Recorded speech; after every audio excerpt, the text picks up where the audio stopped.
all had massive games last week and over 100 yards each, 5 touchdowns total, and look at those yards per touch. Give them the ball twice and you got a first down. Or at least you did have a first down against the Colts and the Chargers. Now that they're playing each other, Reggie Wayne, which combo do you see having the biggest game? I mean, it's easy for me to pick the New England Patriots. You see what Edelman's doing. Shout out to Edelman. You passed me up in postseason.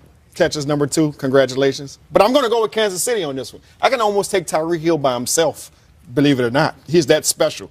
But look at Damian Williams. Add him into the mix. You're talking about a great combo. After they lost Kareem Hunt, a lot of people was talking about where they're going to get the rushing from. How they're going to pick up that missing piece. This guy has stepped in and week out. He's done it by committee. He's done it by himself. Did it last week against the Colts. Just out of the blue, surprised everybody. When the New England Patriots played these guys in week 6, it was all about Kareem Hunt and what he did total yards, right? 188 yards total. Well, guess what? First round of playoffs, Damian Williams played the Colts, who were hot. 144 total yards from scrimmage. So he has that capability to step in there and be that missing piece also. Hill and Williams both touchdown machines these last few weeks, and they could have another weapon out there to help them this week. The doctor, right guard Laurent Duvernay-Tardif, activated today from injured reserve. Safety Ron Parker released to make room for him, which means that the Patriots should sign him in 3, 2. Scott? Still waiting on it. Breaking news? No, not just yet. Hey, fans, still plenty of time to make your voice heard for your favorite rookie. The finalists for the Pepsi Rookie of the Year, Baker Mayfield, Nick Chubb, Saquon, Phillip Lindsay, and Darius Leonard. Go to NFL.com to vote for the Pepsi Rookie of the Year. Winner will be announced during Super Bowl week in Atlanta. Speaking of awards during Super Bowl week, it was announced today that the host for NFL Honors this year, the night before the Super Bowl, will be Steve Harvey. The Emmy Award-winning personality going to host the award show, not announce the winners, so Miss Philippines, no shot at Comeback Player of the Year. Watch the show on CBS, 9 Eastern, the night before the Super Bowl. Steve, we love you, and we know you're going to do a great job. Speaking of the Super Bowl activities, the headliners for the Pepsi Super Bowl 53 halftime show were recently announced. Football fans, music fans, you can expect a high-octane performance. Brady under center, pulls away, give to Michelle, runs it to the right side, in for his second touchdown of the night as the Patriots expand their lead. The quarterback is fired up, man. Mahomes, corner pattern, right, he wants Tyreek Hill, makes the catch, far side, touchdown, Kansas City. The cheetah burns him tonight. Mahomes lobs it over there, and Hill makes the catch. The Chiefs take the lead for the first time since 3-0. Brady, who takes the snap, backs up, fires, no, he pumps, and he's hit. He moves up, he's going to run. He dives into the end zone. A touchdown for the Patriots. The great ones rise to that type of occasion. Action fake, outside rush, Mahomes stepping up. He's throwing deep, he's got Tyreek Hill wide open, and the 35 left sprinting, 25, 20, 15, 10, 5, touchdown! Kansas City, the cheetah, 75 yards on a catch from Patrick Mahomes. Dropping back, throwing the long ball right for Gronkowski, separation, makes the over the shoulder catch. 2 Hall of Famers just making a play at the end of a game when you need it. 28-yard attempt for the win. The snap and play, swing the right leg, kick left into the uprights, right down the middle. A game winner, and the Patriots prevail. 83 combined points. These two offenses are going to be so much fun to watch on Sunday, and I cannot wait to watch this quarterback matchup, the GOAT versus the MVP. 18 years and 45 days apart in age. Mahomes was 4 years old when Brady was drafted. He was 6 when he played his first Super Bowl, and he was still in high school when he won his second MVP award 8 years ago.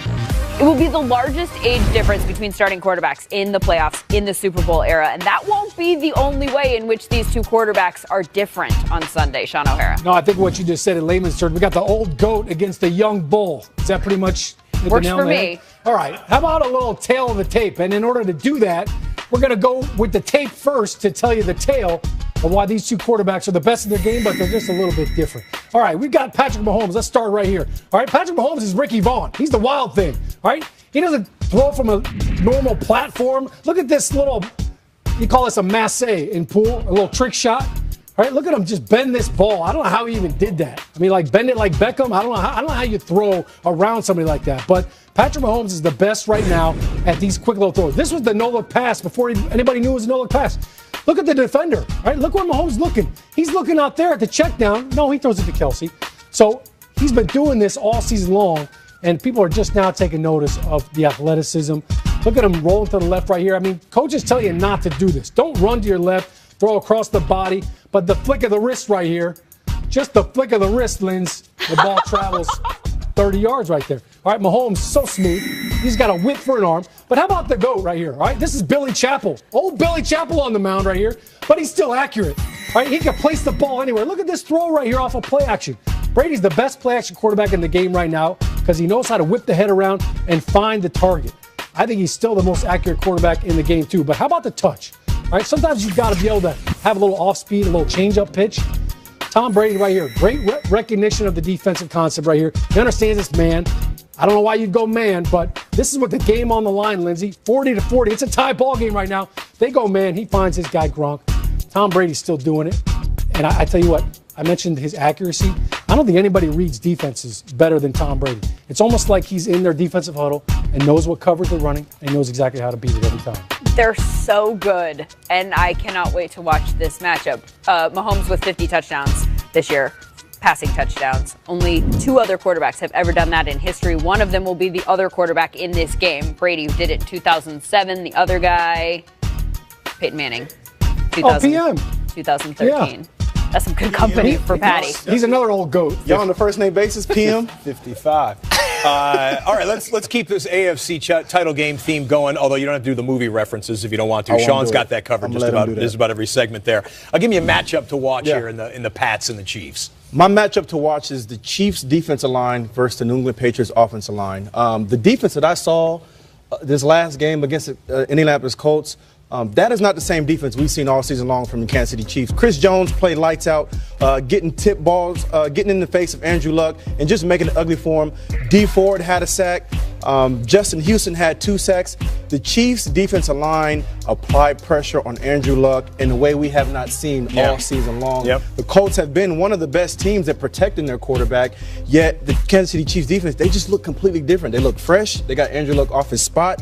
They made it ugly for him, and it made him uncomfortable. So that is my matchup to watch. I think this game will be won in the trenches, and it's going to be a special one. Yeah, the Kansas City Chiefs defense against the Colts held them to 1 touchdown, and that was in garbage time. The other touchdown was the block punt that got Indianapolis 7 points. How about in the NFC title game? Give me a one-on-one matchup that could decide this game. Did you say one-on-one? Yeah. I like that. I like one-on-one. Well, I know you love one-on-one. You eat on one-on-one. Absolutely. Zeke, feed me, right? Let's go with Keep Talib versus Michael Thomas. You talked about that earlier, right? Talking about one of the best versus one of the best. Wide receiver against DB. This is what we like.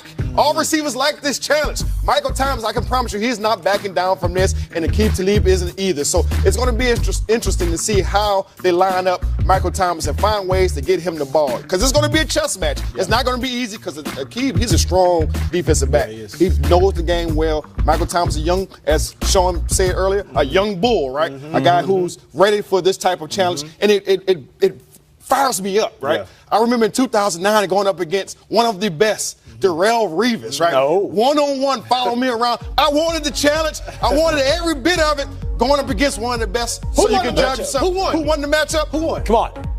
It was a tie. That's all I'm saying. How check me out right there. You saw it right there. Don't cut me out. They cut me off, but I gave them the 1-2 move and got open. It's one of those things that you want throughout the game. We won the game. That's all that matters. That's all that matters. You won the matchup. I'm talking about the one-on-one matchup. Don't be afraid to say it. I got a lot of respect for Darrelle. I got a lot of respect for him, but you won that game. You won that matchup. That's what you want when you get to those one-on-one. It's been a hot matchups. minute since we had a Revis Island reference here on NFL Total Access. I had the boat. I can get off that island. Nice. There you go. You got rescued. I'm waiting. That's what I've been waiting for, man. Hey, Thomas and Talib, though, absolutely something to watch. Michael Thomas, 3 career playoff games, 3 touchdowns. He finds the end zone. Says he has a touchdown celebration ready for this NFC Championship game as well. Can't wait. Speaking of which, you know the Superdome is going to be rocking, and you know that one of the people in the stands that day will be Steve Gleason. The former Saints safety continues to inspire in his battle with ALS. And now even those in the highest corridors of power are showing their admiration. Tonight on NFL 360, we will get a look at Gleason as he's now a candidate to receive the Congressional Gold Medal. Congrats, Steve. The Congressional Gold Medal. Thomas Edison, Mother Teresa, Jackie Robinson, Steve Gleason. What does it feel like to hear your name in that company? It's ridiculously overwhelming, Melissa. While it's pretty easy to admire people like Mother Teresa or the Dalai Lama, it's a little harder to imagine ourselves accomplishing what they accomplished.